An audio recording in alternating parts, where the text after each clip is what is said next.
पक्ष प्रमुख उद्धव ठाकरे जी से मिलने मातोश्री पे आज दिल्ली के मुख्यमंत्री अरविंद केजरीवाल जी, पंजाब के मुख्यमंत्री भगवत सिंह मान जी,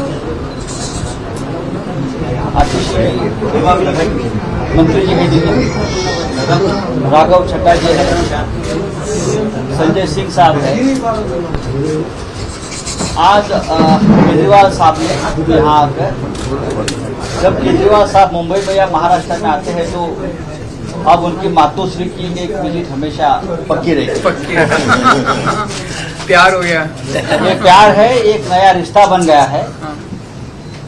आज भी बहुत सी ऐसी बातें थी देश के बारे में, विपक्ष की एकता के बारे में, हमको क्या करना है, कैसे आगे जाना है, इस बारे में दो नेताओं में बहुत लंबी बातचीत हुई। और उद्धव जी की और अरविंद जी की हमेशा बातचीत, चाहे जहां आए या ना आए, बातचीत हमेशा चलती रही। तो आज भी जो बातचीत हुई है दोनों में, या आने वाली दिनों का जो उनका प्लान है, उस बारे में दोनों बात करेंगे। अरविंद जी जो एक विपक्ष की एकता का जो एक मूवमेंट चल रहा है, उसमें बहुत बड़ी भूमिका निभा रहे हैं। हम सब उनके साथ हैं। तो मैं चाहूंगा कि उद्धव जी और अरविंद जी आप शुरुआत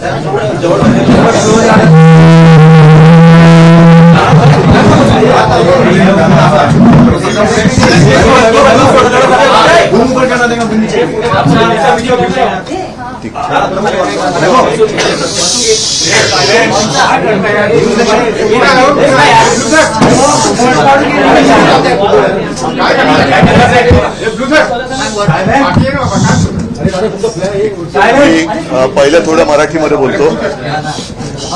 अरविंदजी, मानसाहेब आणि आपचे सगळे प्रमुख नेता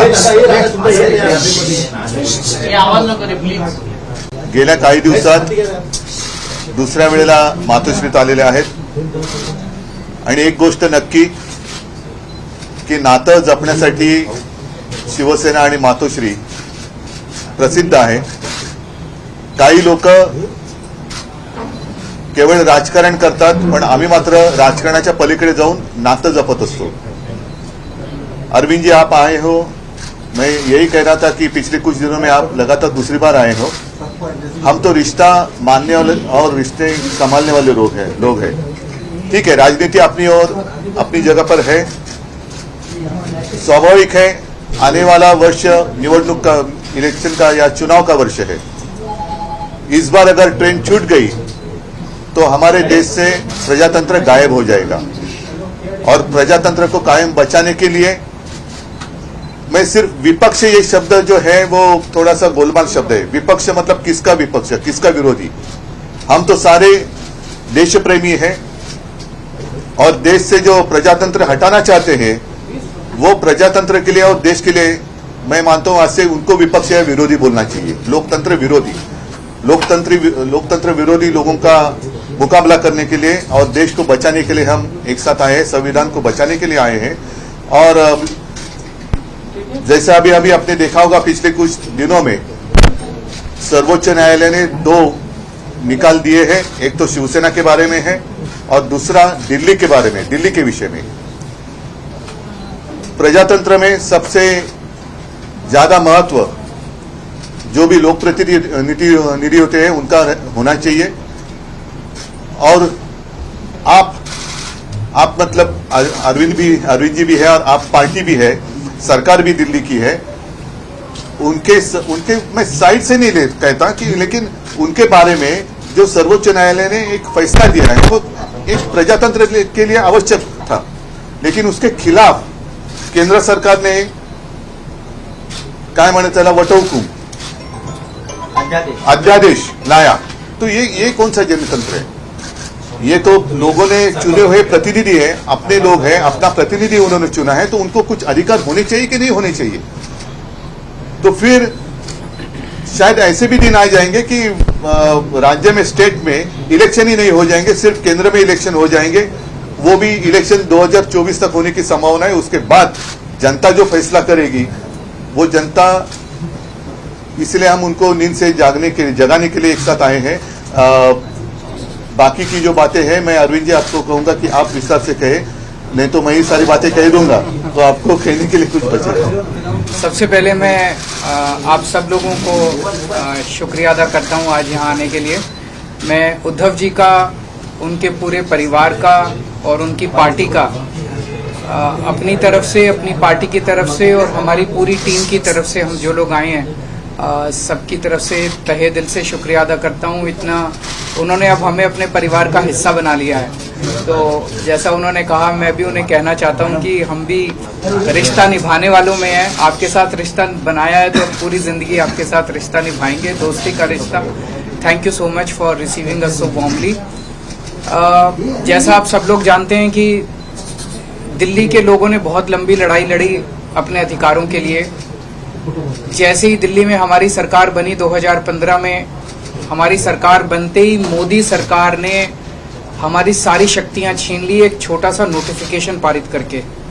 फरवरी 2015 में सरकार बनी और मई के अंदर 3 महीने में नोटिफिकेशन जारी करके हमारी सारी शक्तियां छीन ली।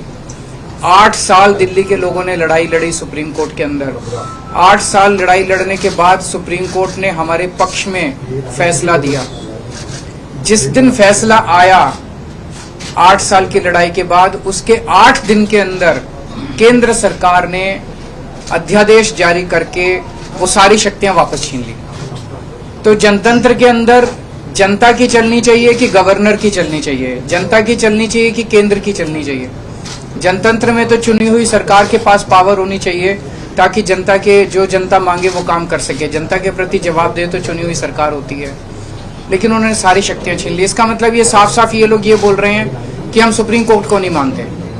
पिछले जिस तरह का इनका रवैया इन लोगों का, हमने पिछले कुछ महीनों में ये भी देखा कैसे इन लोगों ने, इनके मंत्रियों ने, इनके नेताओं ने सुप्रीम कोर्ट के दूसरे जजों को किस तरह से ये लोग गाली देते हैं, गंदी गंदी गालियां देते हैं। जिस तरह से इनके लोग जजों के खिलाफ और जुडिशरी के खिलाफ सोशल मीडिया पे कैंपेन चलाते हैं।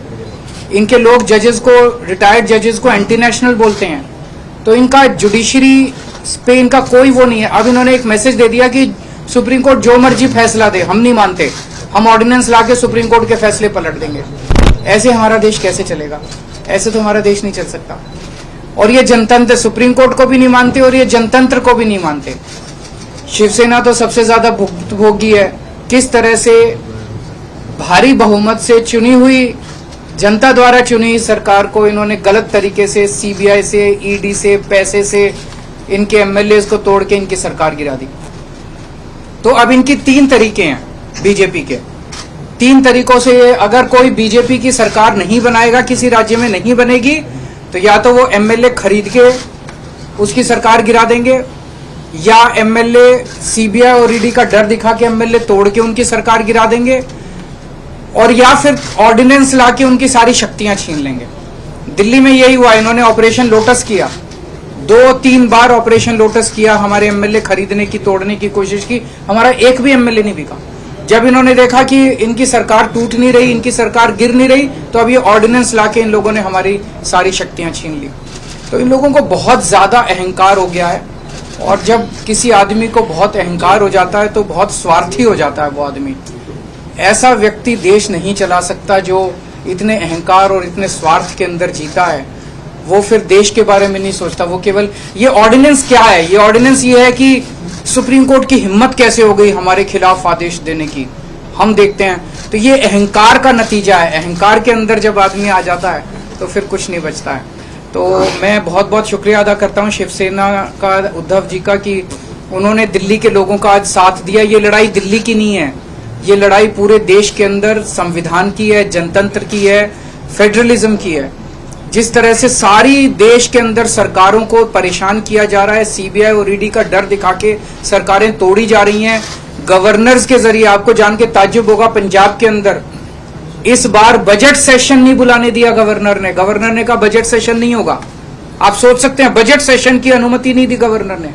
इनको सुप्रीम कोर्ट जाना पड़ा, सुप्रीम कोर्ट से आदेश लेके आए कि बजट सेशन होगा, तब बजट सेशन हुआ। तो ये तो जनतंत्र ही नहीं बचेगा। फिर चुनाव क्यों कराते हो? फिर तो एक प्रधानमंत्री और 31 गवर्नर बैठ के अपना देश चला लें। फिर कोई मुख्यमंत्री की जरूरत नहीं, कोई कैबिनेट की जरूरत नहीं, कोई काउंसिल ऑफ मिनिस्टर्स की जरूरत नहीं। इसको हम सबको मिलकर लड़ना होगा। ये केवल दिल्ली की लड़ाई नहीं है। और शिवसेना ने हमें प्रॉमिस किया है कि जब ये संसद में बिल आएगा तो संसद में इसके खिलाफ दिल्ली वालों का समर्थन करेंगे। दिल्ली के लोगों की तरफ से मैं बहुत बहुत शुक्रिया अदा करता हूं उद्धव जी का, शिवसेना का। और ये एक तरह से सेमीफाइनल होगा 2024 का। अगर 2000 राज्यसभा के अंदर ये बिल गिर जाता है तो 2024 के अंदर मोदी सरकार दोबारा नहीं आ रही है। मैं भगवान जी से बहुत धन्यवाद जी का, उनके सारे एमपी लोकसभा और राज्यसभा के मेरे साथी भी रहे, अरविंद जी, संजय राउत जी, और मेरी पार्टी के प्रधान अरविंद केजरीवाल जी, और उद्धव जी ने पहले भी हम मातोश्री में आए थे और यहाँ के हमें घर जैसा माहौल मिलता है, तो उसके लिए मैं बहुत धन्यवाद करता हूँ, इतना मान सम्मान करते हैं। जैसा कि उद्धव जी ने और अरविंद जी ने बोला, लोकतंत्र खतरे में है और भारी खतरे में है। कैसे इलेक्टेड की जगह सिलेक्टेड लोग जो हैं वो जनता को चलाते हैं, वो सरकारें चलाते हैं, जबकि लोकतंत्र का मतलब है इलेक्टेड। ये गवर्नर है सिलेक्टेड। तो एलजी कौन बनाता है? एलजी की कभी एलजी ने कोई जनता से कोई गवर्नर ने किसी जनता से कोई मैंडेट लिया? नहीं लिया। अपनी मर्जी का गवर्नर लगा दिया, तंग करो चुनी हुई सरकार को। अगर सरकार इनकी नहीं बनी, हमें भी बजट सेशन के लिए सुप्रीम कोर्ट आना पड़ा। हमारे तो गवर्नर साहब इस बात से भी मुकर गए थे बजट सेशन में कि मैं माई गवर्नमेंट नहीं कहूंगा। तो हमने कहा जी माई गवर्नमेंट क्यों नहीं कहोगे आप? आपकी गवर्नमेंट, आपके सम्मान किया आपने, तो भाषण जो लिखा है वो तो पढ़ना पड़ेगा आपको, वो तो संविधान में है। इसके लिए भी हमें सुप्रीम कोर्ट से ऑर्डर लेना पड़ा कि आपको माई गवर्नमेंट कहना पड़ेगा, वरना दिस गवर्नमेंट कहने वाले थे। दिस गवर्नमेंट मतलब जो राजभवन है पूरे देश में वो बीजेपी के हेड ऑफिस बन गए हैं। जो गवर्नर हैं वो स्टार कैंपेनर बन गए हैं बीजेपी के। ये लोकतंत्र नहीं है। गुलदस्ते में एक ही तरह के फूल नहीं हो सकते। भारत एक गुलदस्ता है, हर फूल का अपना अपना रंग है, हर फूल की अपनी खुशबू है। तो एक माला की तरह भारत है, हर माला का मन का जो है वो अलग अलग रंग का है। लेकिन ये चाहते हैं हमारा ही हो सब कुछ, हमारा ही हो सब कुछ, हम ही राज करें। जैसा कि अरविंद जी ने बताया, अगर जीत के नहीं आते, इलेक्शन से नहीं आते, तो बाई इलेक्शन से आ जाते हैं। अगर बाई इलेक्शन से ना आए तो खरीद लेते हैं। तो देश के लिए लोकतंत्र जो है, जैसा कि अदूर जी ने कहा कि विपक्ष नहीं है हम तो देश को प्यार करने वाले लोग हैं। असल में असली जो विरोधी हैं देश के वो हैं जो देश को चला रहे हैं, जो लोकतंत्र की हत्या कर रहे हैं, जो हर रोज धज्जियां उड़ा रहे हैं लोकतंत्र की। तो दिल्ली की, उसके बाद आपको सुन के ताज्जुब होगा, 2015 में शक्तियां छीन ली, तब 67 सीट आई थी 70 में से। शक्तियां ना होने के बावजूद भी अरविंद जी ने काम किए अपने दृढ़ इरादों से, क्योंकि उड़ान जो है वो हौसलों से होती है, वो पंखों से नहीं होती। तो शक्तियां छीनने के बाद भी काम किए। 2020 में दोबारा शक्ति दी लोगों ने, 63 सीट्स। अब इनको यही दिक्कत है कि हम लोग अब एमसीडी भी हार गए। अब इनको ये लगता है कि हम धीरे धीरे देश में हारना शुरू कर चुके हैं। तो अभी देश को बचाना है, अगर सभी को इकट्ठे होना पड़ेगा। हाँ, कुछ विचारक मतभेद होंगे कई पार्टियों के देश में, लेकिन देश बचाने के लिए हमें इकट्ठा होना पड़ेगा। अगर देश ही ना बचा तो फिर पार्टियां क्या करेंगी? पार्टियों का प्रधान बन के, मुख्यमंत्री बन के क्या करोगे जब देश ही ना रहा? 24 में अगर ये आ गए, ये संविधान बदल देंगे। और ये जिस तरीके से चल रहे हैं प्रधानमंत्री जी, बिल्कुल आने वाले दिनों में नरेंद्र पुतिन बनने वाले हैं ये। हाँ, ये इलेक्शन ही कराएंगे, ये कहेंगे 35 साल की मैं ही हूँ, बस 40 साल के लिए मैं ही हूँ। तो ये उन राहों पर चल रहे हैं। तो ये बहुत खतरनाक है। देश का लोकतंत्र जो है, देश के शहीदों ने अपना खून का कतरा कतरा, हमारे पुरखों ने कतरा कतरा खून का बहा के ये देश हमको लेके दिया था। ये किसी के बाप की जागीर नहीं है कि ये देश के मालिक बन के बैठ गए। इनकी कोई कुर्बानी, देश को आजाद करवाने में इनका कोई योगदान नहीं है, लेकिन जो आजादी के परवाने थे उन्होंने देश लेके दिया, और देश को ये किन हाथों में बेच रहे हैं, कैसे हर रोज बैंक बिक रहे हैं, रेल बेच दी, तेल बेच दिया, एयरपोर्ट बेच दिया, सब कुछ बेच दिया, कैसे जो जुडिशरी को तंग किया जा रहा है। तो हम उद्धव जी के पास इसलिए आए हैं कि क्योंकि ये भी पीड़ित हैं, उस जो कुल्हाड़ी लेके बैठे हैं ये दिल्ली में, वो सब पे चलती है। तो इसके लिए हम सबको इकट्ठा होके देश को बचाने वाली पीढ़ियां हमसे सवाल पूछेंगी, जब लोकतंत्र खत्म हो रहा था तो आप क्या कर रहे थे, कम से कम हम जवाब देने के लायक रहेंगे कि हम कोशिश कर रहे थे, हम इनके विरुद्ध इकट्ठे हो रहे थे, हम लोगों को 140 करोड़ लोगों को ये बात मीडिया के जरिए अपनी अपनी भाषा में समझा रहे थे। तो लोकतंत्र को बचाने के लिए आज हम आए हैं, और मुझे खुशी है कि उद्धव जी ने बहुत ही साथ दिया, और पहले भी बहुत से मुद्दों पर हम लोकसभा में इकट्ठे लड़ते रहे हैं, शिवसेना के जितने भी MP साहबान होते थे। तो मैं इनका बहुत आभार भी व्यक्त करता हूं कि हमें मान सम्मान दिया, और इनको पंजाब आने का न्योता भी देता हूं। आइए दरबार साहब, आइए माथा टेकिए, वहाँ पे बहुत शांति सुकून वाली जगह, और हम लोग मिलके सब देश को, क्योंकि लंबे सफर को मीलों में मत बांटिए, कौम को कबीलों में मत बांटिए, एक बहता दरिया है मेरा भारत देश, इसको नदियों और झीलों में मत बांटिए। ABP माझा, उघडा डोळे बघा नीट।